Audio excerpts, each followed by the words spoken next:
Now, the greatest radio shows of all time. Suspense. The Shadow Node. Washington calling David Harding, counter-spy. Classic radio theater. The Great Gildersleeve. Fibber McGee and Molly. Dragnet. Gunsmoke. The Lone Ranger. Now, step back into our time machine with your host, Wyatt Cox. Good evening, friends of the Inner Sanctum. William Bendix in an episode of The Life of Riley going back to September 6, 1947, as Riley goes to college. It's new. It's amazing. It's Prell, Procter & Gamble's new Radiant Cream Shampoo in the handy tube. P-R-E-L-L, Prell Shampoo. Prell brings you The Life of Riley.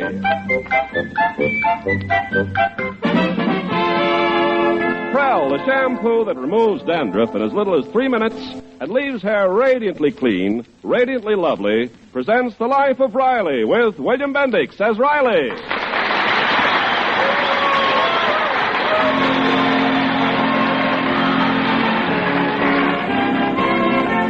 Well, summer is practically over. This year, more families went off on vacations than ever before. Millions of people lived the life of Riley, except Chester A. Riley. It all started on a hot summer day last July. The Rileys were gathered around the kitchen table, eagerly studying vacation folders. Hey, look, Pop, here's a place to go. Where, Junior? The Lazy Q Dude Ranch. It's in Wyoming. Oh, no Dude Ranch. Riley, how about Big Beaver Lake? No, Dumplin', that's too near. Let's travel. I know what, Daddy. Let's visit the Thousand Islands. 1,000 islands. Babs, talk sense. I've only got 10 days. That's 100 islands a day. Riley, the Thousand Islands... Oh, here's the spot we ought to go to. Lake Louise. Oh, that's in Canada. Now, let's be sensible. A trip like that would cost $1,000. So what? We only live once. All we've got in the bank is $89. Let's just pitch a tent in the backyard. Well, of course, we could stay home and go on picnic. Oh, Mom. Well, I don't know, kids. All these places are so expensive. Hey, what are we wrecking my brains for? Why don't we go to the same place as last year, to the farm? The farm? Yeah. Oh, no, Daddy. Oh, nothing doing, Well, Pop. what's wrong? It's a great setup. Hank Stefanati will be getting his 2-week vacation, same as usual. He'll let us use his little cottage on the farm. Riley, I will not spend my vacation on a prison farm. But we won't be living in a cell like the others. He's a prison guard. He's got a nice cottage. Oh, have a heart, Daddy. Who wants to spend a vacation on a prison farm? Last summer, every time I climbed a fence, some guy took a shot at me. Well, this year, don't wear your striped shirt. Now, Riley, we're not going to any prison farm. But it's only for 10 days. After that, we get parole. We leave. I'd rather stay home this summer. Oh, we never get to go anywhere decent like other families. Oh, now stop complaining, Junior. Remember, your father's not a rich man. Oh, that's right. Throw it up to me that I ain't rich. Why, Riley, I didn't mean let's face it. I'm a flop, that's all. A failure, a bum. But you're not a flop. You're not a failure. Oh, but I am a bum, huh? Now, I didn't say that. All my life I worked hard, and what did I get? Older. Well, it's not your fault, dear. You just didn't get the break. Breaks have got nothing to do with it. It's education that counts. If I'd only gotten some kind of diploma. Now it's too late. Oh, no, it isn't, Daddy. You could take a night course at college and get a better job. You really think I could? Why, sure, Pop. Why, of course, dear. Oh, but I read somewhere when you get to be my age, you can't absorb up education like when you were young. The brain dries up. Oh, why, that's nonsense. Well, look at Einstein, Pop. His brain didn't dry up. That's right. Sure. What am I worrying about? I bet my brain's got just as much water in it as it did 20 years ago. Maybe more. I'm signing up for a diploma tomorrow. Oh, what's a good college at night? Well, UCLA. Yes, that's a fine school. Your boss, Mr. Stevenson, graduated from UCLA. Okay, that's for me. I bet Stevenson will give me a big job the minute I graduate. Oh, I just know he will. You could take up mechanical engineering, Pop. Sure, that's it. And when I get my diploma... Wait. Oh, Oh, what's the matter? money. Well, we've got $89 to start with. Yeah, but will that be enough? These schools must be pretty expensive, and it's tough enough meeting our bills as it is. Well, I can get a job this summer. Well, so can I. We'll pay your tuition, Pop. Oh, Peg, what wonderful kids we've got. I know, dear. I bet if you look through the whole country, you won't find two other kids who are putting their father through school.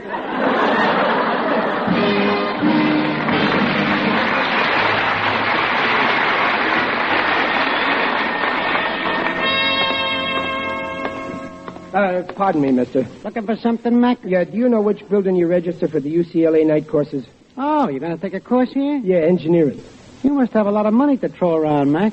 Well, no, not too much. Is it very expensive? Is it expensive, he says. Of course, it's none of my business. Go ahead. Go to UCLA.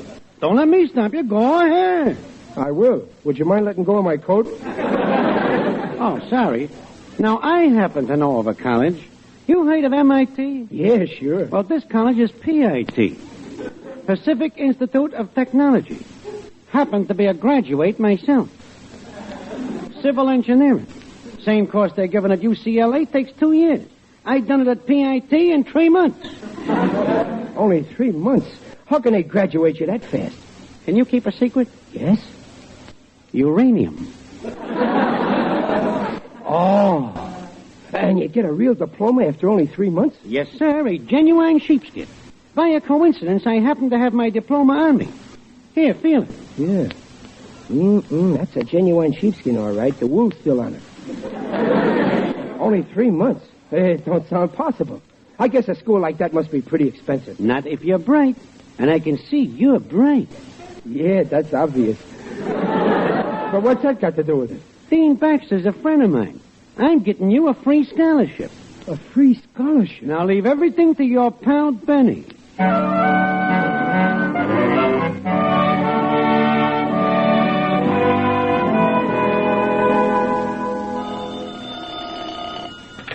Hello, Dean Baxter speaking. Oh, yes, young Dr. Pettingill. Mr. Pettingill, I have thrilling news for you, my boy. You have successfully passed the entrance examination. Welcome to P.I.T. Report tomorrow with the $100 tuition fee.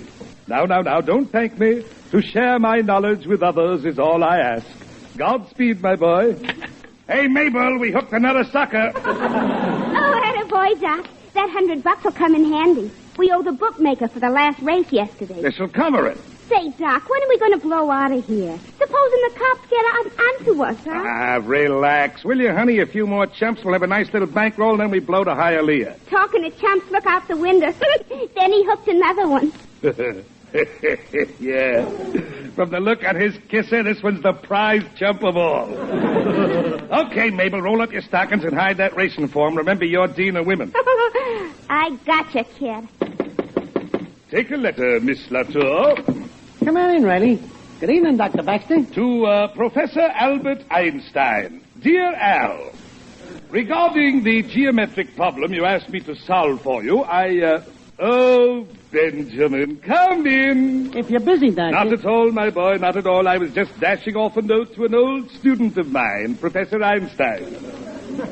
Doctor, this here is a pal of mine, Chester Riley. Delighted to meet you, son. Delighted to meet you, Father. I mean, Doctor. Mr. Riley would like to apply for a free scholarship. Now, wait. First, I want to be sure that this school is okay. Sorry, we're all filled up. Filled up? Well, you couldn't find room for just one more? It's out of the question. Oh, well, it looks like I'll have to go to UCLA. You do that. After all, UCLA is a pretty good school, too. You just run along now and register there. I will. Would you mind getting off my foot? Wait a moment. Yes, Doctor. It's barely possible. Yeah, Doc. I'll do it. As a personal favor to Benjamin, I'll make room for you.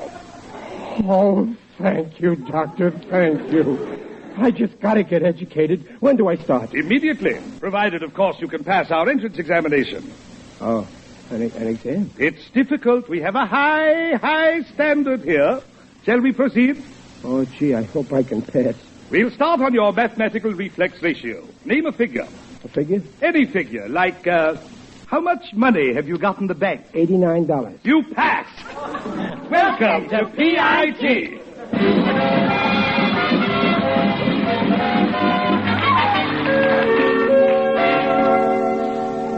Chester Riley, you promised to register at UCLA. I know, but... Daddy, if you're not going to UCLA, where are you going? Give me a chance. I'm trying to tell you. You've heard of MIT? MIT? Well, this is P.I.T. PIT. Ted, Yeah, the Pacific Institute of Technology. I never heard of it. Oh, but Riley, it was all settled. We decided UCLA. Your boss, Mr. Stevenson, said go to UCLA. Now, why go to a place nobody ever heard of? Well, for one thing, it's free. Free? They gave me a scholarship. A scholarship? You? They gave you a scholarship? You, Pop? Now, wait a minute. What's the matter with me getting a scholarship? I ain't a dope, am I? I got brains, ain't I? Look, if they want to give scholarships, it's their business. Oh, well, as long as it isn't costing you anything, you got nothing to lose. Well, there are a few tiny expenses. What tiny expenses? Well, this is a registration fee, $10, and lab fees, $15, books, $25, and then there's my fraternity pin. Daddy, you joined a fraternity? Oh, sure. All the engineering students join it. It's the Nuts and Bolts Club. I'm only a bolt now, but someday I hope to become a nut.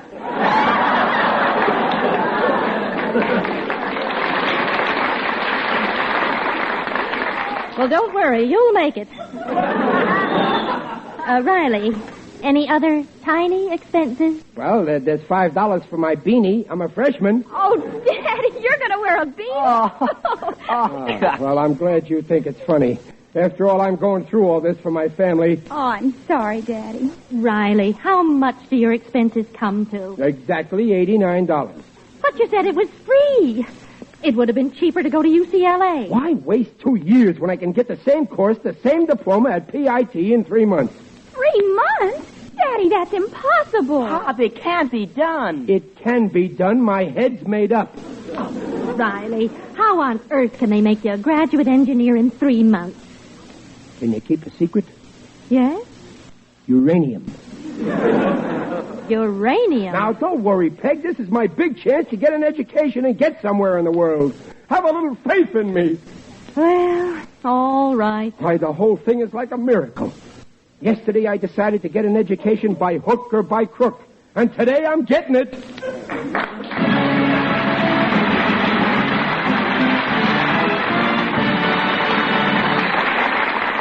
We'll hear the second act of The Life of Riley in a moment. September 6, 1947, The Life of Riley on Classic Radio Theater with Wyatt Cox. You ever make a change and then think, why didn't I do this years ago? Well, that's how people feel about switching to Medishare for their health care, especially now with inflation the way it is. People are very happy with the savings. Most families save about $500 a month when they switch.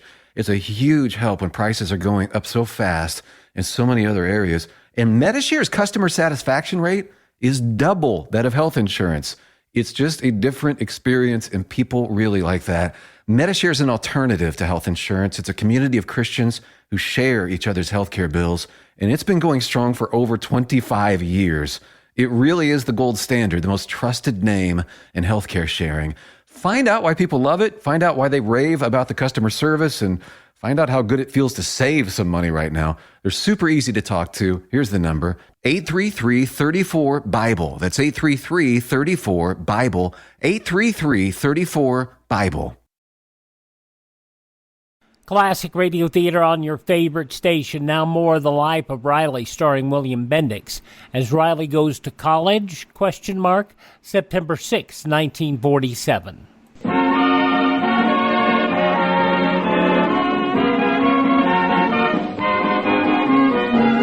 For the past 2 months, Riley has been taking a night course in engineering at a fake school.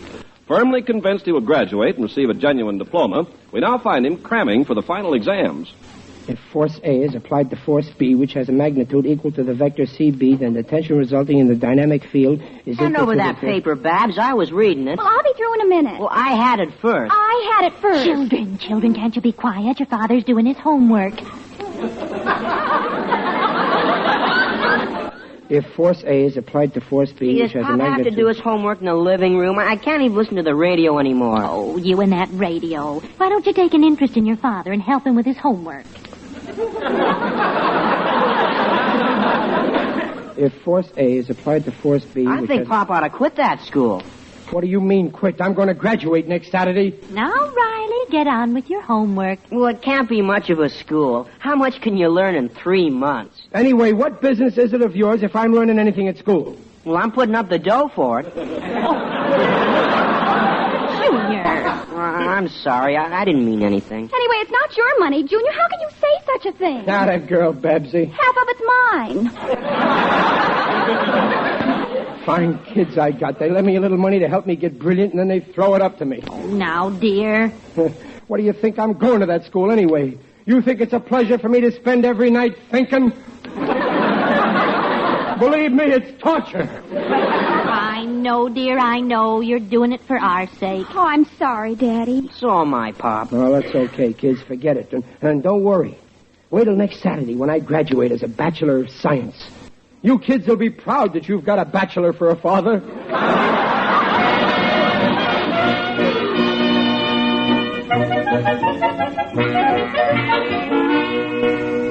Hello, Riley speaking. Riley, this is Dean Baxter. I'm sorry I had to call you where you were. Oh, that's okay, Dean. Congratulations, my boy. You've passed the final examinations. I did?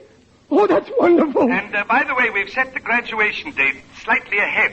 Oh, it's not next Saturday? No. Well, when is it? Right now.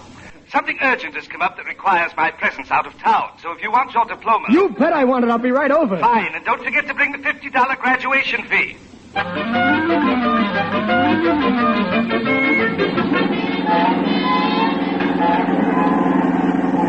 Gee, Mr. Stevenson, it's swell of you to come with me to my graduation. Oh, it's a pleasure, Riley. I tried to phone my family, but no one's home.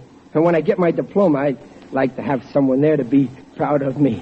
Riley, one thing puzzles me. Yeah? How can UCLA give you a diploma after only 3 months? Oh, well, I didn't go to UCLA like you told me, boss. I did the smart thing. I went to P.I.T, Pacific Institute of Technology. Oh. But, Riley, my course took me 2 years. Well, you see, at P.I.T, they get the most they possibly can out of every student. You sure this school is all right? Seeing's believing, ain't it? You just wait until you meet the dean, Dr. Baxter. He's a great man. Taught Professor Einstein everything he knows. He what? Here's the school now. There, see? Right in back of that garbage can. Hey, there's quite a crowd here. Yeah, that's for the commencement. Gee, I wish my family was here. That's a police car, right? Yeah, what do they do? Oh, I know. The dean said he had to leave town in a hurry, and I bet the cops are going to escort him. He's a brilliant guy, the dean. Wait till you meet him. All right, come on, wise guy. Better come quietly. Take your hands off me, copper. Stop shoving. Who's that? The dean. Dr. Baxter, wait, it's me. What about my diploma? Oh, Riley, have you got the graduation fee? Yeah, here it is, $50. Okay, here's your diploma.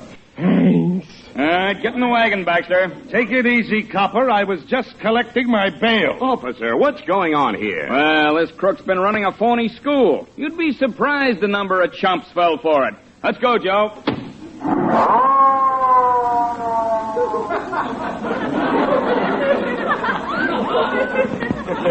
I bet I know who's the champ chump. Riley, I'm awfully sorry about Thanks, this. boss. I've got my car here. Is there anything I can do for you? Yeah, run me over.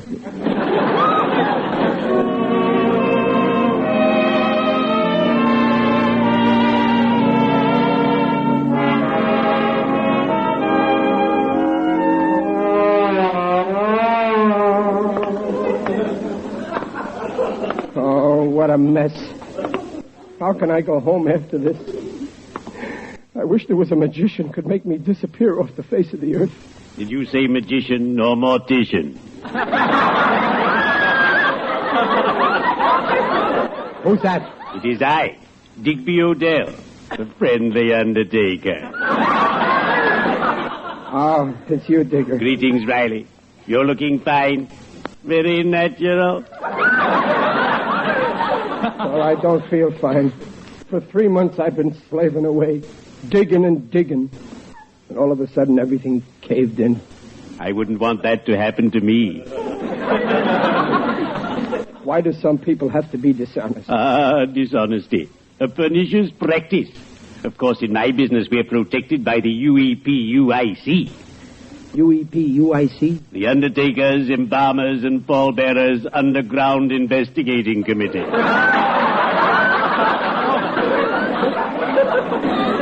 We check up on members of the profession to see if they have any skeletons in the closet.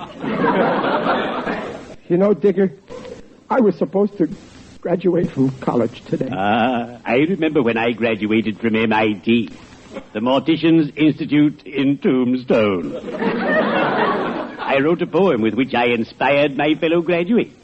Tomorrow we go into business with success as our only goal. May each of us have the good fortune to always wind up in a hole. Well, I didn't even graduate. The dean turned out to be a big crook. Now I'm afraid to show my family my face. I don't blame you. Digby Odell, John Brown, was a remarkable talent. He had so many great different voices, and each one was very distinct. The Life of Riley, September 6, 1947. The conclusion comes up next, along with an episode of Claudia on Classic Radio Theater with Wyatt Cox. Veterinary telemedicine is booming. Hi, I'm Dr. Lori Teller, president of the American Veterinary Medical Association, and I know firsthand that telehealth is a valuable tool to help provide our precious pets with the health care they need and deserve. Here are some situations where telemedicine may be an option for you and your pet. If the veterinarian has seen your pet in person in the past. If you're not sure you need to schedule an in-person visit. If your pet had surgery and needs post-operative follow-up. For skin diseases and rash rechecks. When your veterinarian needs to monitor your pet's chronic problems such as diabetes or allergies. If there are behavioral issues or training challenges. Or for hospice care. It's always good to have your session in a quiet place with good lighting. If you're not sure if you should set up a telehealth session, call your veterinarian and they'll let you know. To learn more, check out avma.org/telehealth. avma.org/telehealth.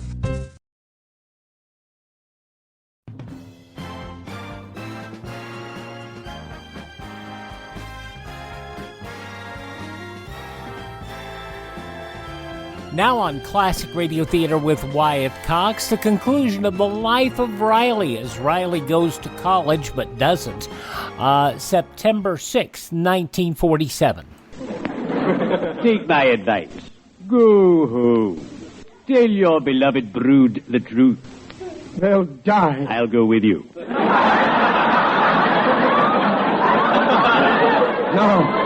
I'll go alone. I'll tell them. Stout fellow. Well, cheerio. I'd better be shoveling off.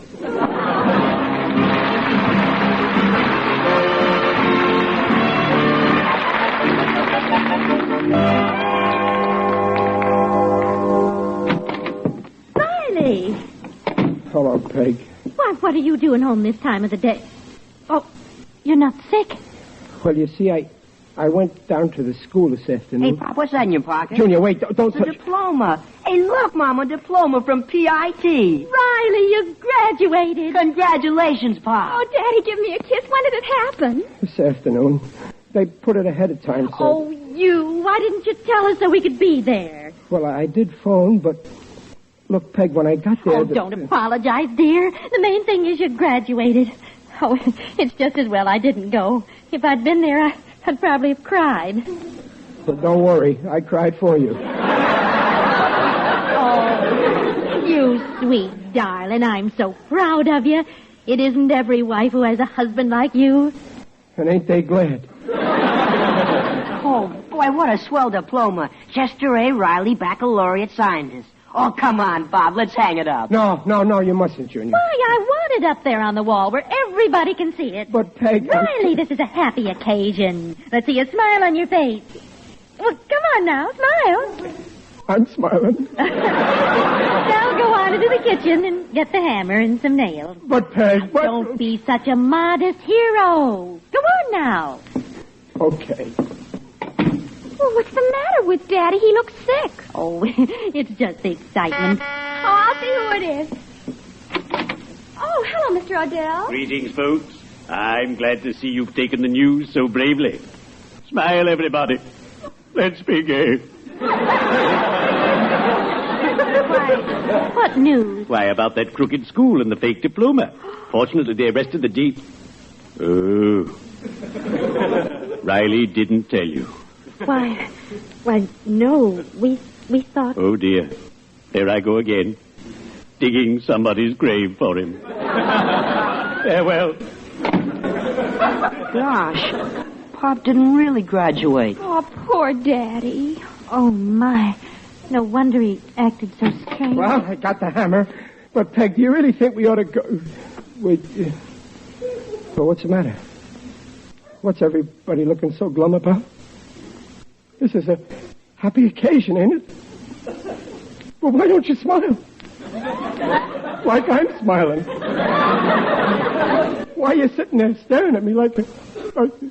Who told you?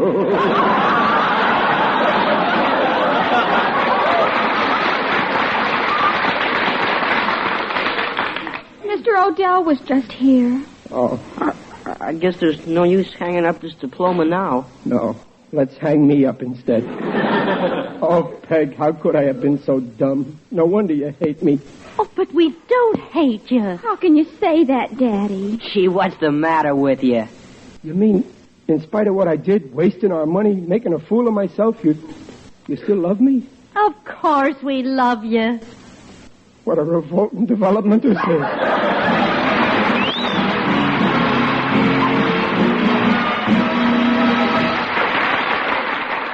Well, one thing, Peg, even if the dean was a crook, I did graduate from college. That's more than a lot of guys can say, right? Oh, yes, and I'm very proud of you. Oh, well, goodbye, Dumplin'. I'm late for work. Oh, don't forget your lunchbox. But, Peg, you said I should buy lunch. You didn't have any wax paper to wrap my sandwiches. I don't need wax paper. I used your diploma. $89 for lunch.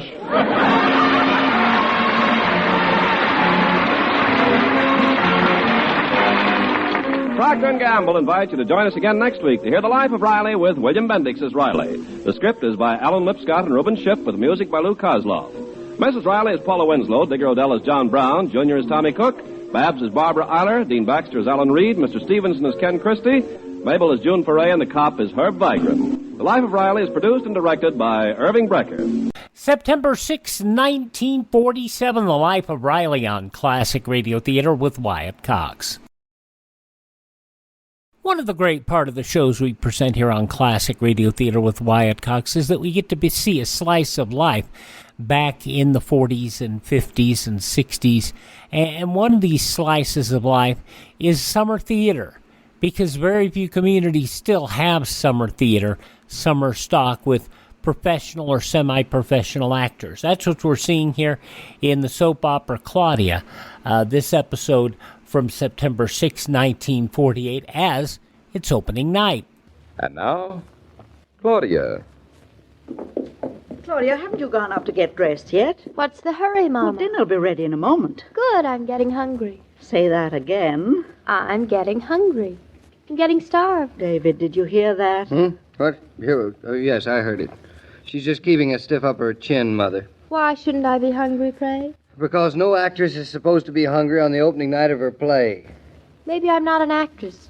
At stomach. The very thought of food. Oh, cheer up, Mother. A few more hours and you'll be able to eat again. I'll never be the same. Why did I have to be afflicted with a daughter who wants to be an actress? And who doesn't have the sense to suffer her own stage fright? David, you're not nervous, are you? Nervous? I'm not the one who's going out on the stage. Why should I be nervous? Who's nervous? You think we're going to enjoy watching you make a fool of yourself, Mrs. Norton? Go up and get yourself ready. Yes, go on. Oh, I'm ready. I don't have to get dressed up tonight. You're the ones who are going to the funeral. Now, that's a fine way to talk. Well, it's the way you're behaving. Honestly, if I didn't know better, I'd think you expected me to be a flop. Well, you don't know us better. Good. Mama, what are we having for dinner? Bertha has something cooked up. I suggested boiled eggs and noodles. Very sensible. But she looked wise and said she had something more nourishing planned. I hope you enjoy it. Must we talk about food so much? No, darling, of course not. Let's talk about something cheerful. What'll we do after the performance? Come home. I think we ought to go out and celebrate. Celebrate what? Mama's right. We ought to wait and see. If the play's good, we can come home. If it isn't, then we can go out. Should be vice versa. Should not. If it's good, we don't need anybody else but us, do we? Let's talk about something else. Something that has nothing to do with the theater. What time do you have to leave, Claudia? Oh, about 15 minutes or so. Maybe later. Doesn't matter much. Oh, wish it were all over. Courage, Mother, courage. I'll go see what's keeping dinner. All I want is a cup of tea. You know, David, I don't think that Mama's half as nervous about my having the baby as about my play opening tonight. Of course she wasn't. Well, you'd think that she'd After all, you didn't have the baby in front of 800 people, did you? I hadn't thought of that. I suppose that's it. Besides of which, Mama had about 9 months to prepare herself for the baby. She's only had 9 days for this birth. I guess it's worse being somebody's mother than just being yourself. It's worse being somebody's husband, too. Is it because you love me, do you think? An incurable disease, worse luck. Good luck for me. I wonder if I'm going to be any good tonight. Say, do you have decent seats? Best seats in the house. Whereabouts, so I can blow you a kiss when I come on the stage? Last row of the orchestra, right on the aisle. What's best about them? Very strategically located. But you won't be hardly able to see or hear from there. I'll see and hear enough. You know, sometimes I don't understand you at all. Well, you will, someday. When? When our son is elected to give the valedictory speech at his school graduation. It's an awful long time to wait to find out about tonight. You'll survive. Your dinner's ready, Claudia. Let's just put it out on the table. Coming, David? Might as well. Whatever it is smells good. David, your hand is like ice. Ice? It is not. Feel it, Mama. It's like ice. I wouldn't know. You aren't nervous like Mama, are you? Me? Of course not. He's just nervous like he. Well, you're going to eat with me, David, aren't you? Yeah, sure I am. Look. Cheese souffle and sausages. Oh, dear. What a wonderful dinner, isn't it? Yes, isn't it? Go on, help yourself. Take as much as you want. David, you're pale. It's the light in here. A reflection of this cheese souffle. Yellow, you know. All the better. The more souffle for me. Mrs. Brown, your daughter was born without a nerve in her body. Mr. Norton, your wife was born without a brain in her head. Any self-respecting actress can't eat a crumb her opening night. Helen Hayes, Catherine Cornell, Lynn Fontanne, not a crumb. Oh, what a wonderful souffle. This bodes no good. Claudia, don't you feel anything? Maybe I'm dead. Maybe I died of fright last night at the dress rehearsal. Maybe this is my etheric body. Maybe it's your etheric brain. Well, if that's what it is, it's wonderful. Nothing bothers me. It's just as if I were managing me for myself. David, Mama, I wish you were etheric, too. I wish I were dead. It's getting late. Not much more time. Well, I'll have to get dressed. I hate leaving you like this, David. I wish I could stay with you. Here, have a little souffle. Go away with that stuff. Mother, make her take it from under my nose. Claudia, we are in no mood for games. Honestly, you'd think you were the actors, not me. Personally, I don't think you're much of an actress the way you're eating. Such a beautiful night for an opening. There'll be a moon and stars and everything's right with the world. Now, this is unnatural. Maybe we should call a doctor, Mother. David, maybe we could go for a nice long drive after the opening, I wish she'd display some sign of life, David. I'm not sure she realizes what's happening. Mrs. Norton, she eats well? The most delicious souffle, Bertha. You were sweet to make it. Oh, yeah, souffle goes down easy. I wish you could get Mama and David to eat some, but they just won't. I hope you and Fritz will finish it up. Well, maybe later. We're not so hungry tonight. No. You're feeling all right, aren't you? Yeah, we just hope you are a big success. Well, I'm certainly going to do my best. Fritz, he wishes to to talk to you if he may come in. Of course, he may come in. Oh, yeah, well, he did not wish to interrupt your dinner. But I will tell him. What's she looking so upset about? I wouldn't know. Where are my matches? I can't find my matches. David, there's some on the table. They're right in front of you. Where? I don't see them. Well, right there besides the butter plate. Oh, yeah, it's funny. I didn't see them. What time is it, Mother? Almost time for Claudia to leave. Well, we'd better get ready, too. David, darling, you look so warm. Take your coat off. I feel fine, just fine. If only it were tomorrow morning. Mrs. Norton, Oh, Fritz, I didn't hear you coming. I just come to say we think of you. We wish you luck. Thanks, Fritz. I need it. It will go well. We pray for you. I wish you could come to the theater. We stay at home with the baby. We come another evening. Well, another evening won't be opening evening. It is better. Fritz, I wouldn't mind staying home with the baby. You can go in my place. It is difficult for you, I know, Mr. Norton, but you will not be failed. I wish everybody would stop acting as if they were going to an execution. This is supposed to be fun. Yeah, maybe for you, but not for those who love you. They think only of the worst, so it will not happen. Bertha and I will be up when you come home. Then we will hear the best. Of course you will. Well, I'm going to run up and say goodnight to the baby. Then I'm off to the theater, and the next time you see me, I'll be in a spotlight. Aspirin helps, Mr. Norton. I have had 4. I'm way ahead of you, Fritz. I've had 6. Seriously, David, is it normal for Claudia to be so phlegmatic? Maybe there's something the matter with her glands or something. I think she's just putting on a good act so we won't be nervous. It's making me twice as nervous. Well, she ate her dinner. Stuck in my throat watching her. David, it can't be good to be so calm. It's almost as if she were in a dream. Oh, she'll come out of it when she gets to the theater. She's been excited all week. Maybe she's got nothing left to be excited with. It's unnatural. Why is it Claudia can't do anything like anybody else? Here I am, fit to be tied. And she's going on as if nothing were happening. The price of motherhood. The price is too high. Well, blame it on inflation. Have you told her Julia and Hartley and Roger are coming up to the show? I thought it would make her nervous, so I didn't. Maybe I should. The unpredictable Claudia. If she's ever in a play again, I'm going to Kalamazoo. The baby's asleep. Lucky baby. He looks so sweet. His cheeks all pink. Must be funny to just lie around not knowing what's going on. You ought to know. David, you're not driving me over? No, I'll come over later. But if I use the car, how will you manage? I'll manage. I'll call a cab. Be sure you're not late, dear.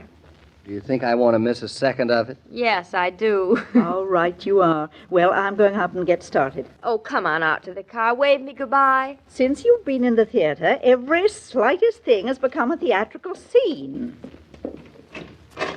Oh, beautiful out, isn't it? Look, there's our crow come to wish me luck. Now she's getting whimsical, Dave. Hello, Willie. Now, into the car with you, darling, and for once, drive carefully. Even if I don't care what happens to you, the rest of the theater does. Then, for the theater's sake, I'll drive carefully. David, please don't be nervous. Will you stop saying that to me? Never, because I love you. No, I love you too, so scram. Telling me isn't enough. Not in words, anyway. Oh, that's better. Actions certainly do speak louder than words. Well, so long, Claudia. So long, David. Come backstage during the intermissions, David, will you? Yeah, sure. Now drive slowly. You've plenty of time. David, smile. What have I got to smile about? Me. Wish I was sure Claudia isn't in a daze. Hey, Claudia! Claudia, watch where you're going! Oh, Mama, she's into the hedge. She's into the shrubbery. Come on, Mama. Claudia. Claudia, darling, are you all right? I'm fine. Only the car, David. It's in the fence. Are you all right? Are you hurt? I don't know what happened, except all of a sudden there was the picket fence right in front of me, right close. Oh. Please don't be angry, darling. Is she all right, David? I'm fine. David, say something. Darling, I love you. David, you're crazy. I am. Yes, I'm crazy. I'm crazy about you. Mama, what's gotten into him now? Nothing. Nothing, only you have just made me the happiest man alive. I'm dreaming. Now I know I'm dreaming. Well, darling, it's so good to be married to a woman who drives like a fool and who knows enough to be nervous on her opening night. But I'm not nervous. At least I don't feel it. Well, you know, for a while you had me fooled. But now I know that you're only human. So kiss me and slide over. Guess I'd better drive you to the theater after all. Oh, darling, you are wonderful. Are there days when your appetite needs coaxing at noontime? If you'd like a refreshing addition to your customary meal, bring home a carton of Coca-Cola. Put those 6 bottles on ice and include an ice-cold bottle of Coke with lunch tomorrow. You'll agree it's much more enjoyable to lunch refreshed. And Coke is only $0.25 a carton. Well, off they go to the theater. Well, with my fingers crossed, Mrs. Brown. And mine, too. You're going to the theater, Mr. King? I should say I am. Oh, dear. I hope it goes well. Oh, don't worry. I'm certain it will. What makes you certain? Just a hunch. Personally, I think Claudia will really, tonight, act circles around Victoria Manners. Oh, come now. Miss Manners is a very famous actress. She may be a famous actress, all right. But when Claudia gets started, well, mark my words, she'll leave Miss Manners dumbstruck. You're very kind, Mr. King. Oh, not at all. You'll see. Dumbstruck, I say. Heavens, I'd better hurry. Meet you at the theater, Mr. King. All right, Mrs. Brown. See you over at the theater. Every day, Monday through Friday, Claudia comes to you transcribed with the best wishes of your friendly neighbor who bottles Coca-Cola. So listen again tomorrow at the same time. And now this is Joe King saying au revoir. And remember, whoever you are, whatever you do, wherever you may be, when you think of refreshment, think of Coca-Cola. For Coca-Cola makes any pause the pause that refreshes. And ice-cold Coca-Cola is everywhere. There you have it, an episode of Claudia. This episode from September 6, 1948, here on Classic Radio Theater with Wyatt Cox. Please thank this station. Support their advertisers. It's their kindness and courtesy that allows us to be with you each and every time we roll around here on your favorite station. If you miss a day, you don't have to miss a single show. All of our shows are available at the webpage, classicradio.stream. There you can stream our shows on demand. You can learn more about building a classic radio collection of your own. You can find our links to social media. You can find our information about podcast sites and applications where you can get the show automatically, free of charge. And you can also contact me. And you can also buy me a coffee. Now, I don't drink coffee. Well, what I use that Buy Me a Coffee money for is to search out and commit to us to purchasing classic radio collections from collectors that aren't routinely available. So if you want to help, I would greatly appreciate it. classicradio.stream. Thanks for listening. Tell all your friends the great radio shows are right here at this spot on the dial. Classic Radio Theater with Wyatt Cox on your favorite radio station.